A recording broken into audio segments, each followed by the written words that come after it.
In last week's episode, we talked about the Facebook trending news controversy and the inherently biased nature of algorithms. Let's see what you had to say. Mode 9800 points out something that I noticed in a lot in the comments, which is people confusing the presence of bias with kind of a judgment call. People thinking that when you say something contains bias is the same as saying that thing is bad. And I had hoped that we would be able to work our way around this, especially with the sort of preamble talking about how, you know, a world and especially media free of bias is an unfair expectation, and that it is one that is perhaps unreasonable to have and to expect of people. And so I just want to put sort of another bullet point next to this, and to say that bias it's got a bad reputation, understatement.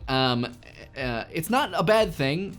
It's not a good thing. It is a thing, and it finds its way into all corners of the world and all corners of media and entertainment and culture and our day-to-day lives.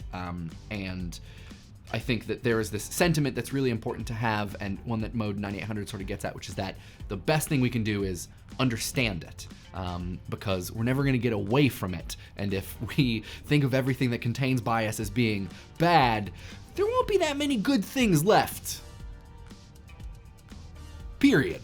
Matoiryu on the subreddit gets a really, really great conversation going by at first talking about the kind of like dilemma that media companies and production companies are faced with. Essentially, if you don't know how to become popular on Facebook, it is the same as not knowing how to become popular, and that those two things are essentially, there's a one-to-one relationship, and inspires a really good conversation about all of the sort of, a lot of the bits and pieces that go into that process. So this is a great thread, recommended reading if you have the time. On the subject of Facebook's reputation and how that might factor into our expectations of bias or not when it comes to their news and editorial processes, Hoodoo-operator points towards a really great Atlantic article about the fact that Facebook, which is essentially a media company and a publisher at this point, is considered a technology company, while GE, which makes, you know, jet engines and medical devices, is not considered a technology company. And I think this is, we sort of touched we sort of got to the tip of the iceberg on this point in the episode, but there is this public perception of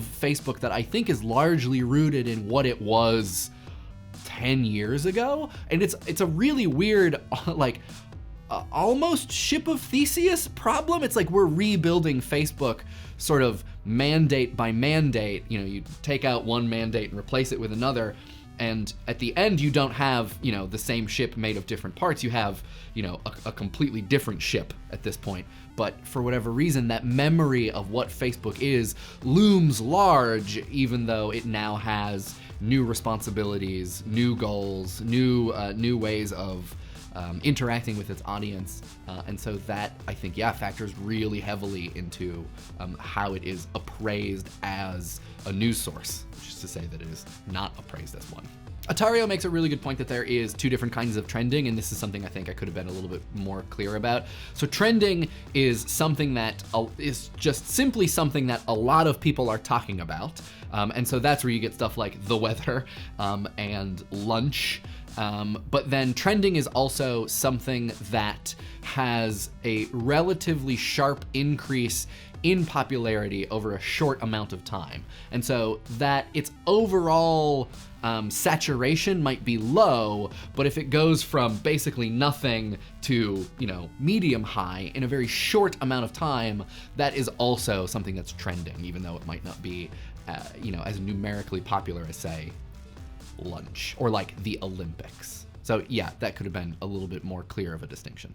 Jumplion on the subreddit makes a really, really great point about the ubiquity of Facebook and sort of puts into words something that was a subtext of the episode that we never really got around to saying, which is that there's this point at which the quantity of people using Facebook and interactions on Facebook and stories that are posted or shared on Facebook becomes quality, that it is simply because of the size of Facebook's audience that it and that audience becomes something different than what we're used to, and their relationship becomes something different than we have the capability to think about, reasonably sort of build an editorial idea around or regulate.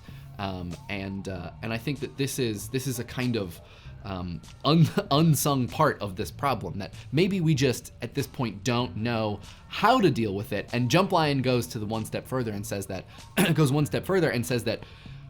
the quality that emerges from Facebook's quantity is that it is reality, essentially, that there are enough people using Facebook, and you probably interact with enough of them every day, that to a certain degree Facebook comprises some connective tissue of our perception of the world. Which, I mean, hey, how's that for responsibility for a media organization? Yeesh. 212 the Doctor and a lot of other people pointed out that it is maybe not so lamentable that Facebook wasn't unbiased, but that it did not appear as though they were trying to be unbiased. And that what news and media organizations and publishers should be doing is attempting to be objective, as opposed to, succeeding, and that goes a long way. And I think that on the one hand, I think this is true, and I think that it probably feels right, feels nice. It's good to know that the PR department of a company can be like, hey, no, like, here are the steps that we take. These are the things that we got wrong. And so there's a real like mechanical and real and human response when something like this happens. But on the other hand, I wonder if, like, do you guys look at places like Fox News and CNN and MSNBC and the Wall Street Journal and the Washington Examiner and the, insert newspaper here, and do you see them as attempting to be objective? Because I don't. And I wonder if maybe that's just me being really, really cynical. But I mean, man, I watched cable news last night just to sort of like check in on the state of things, and God, I was just shocked at how unabashedly scaremongery it was. And that to me is the most extreme and dangerous form of bias.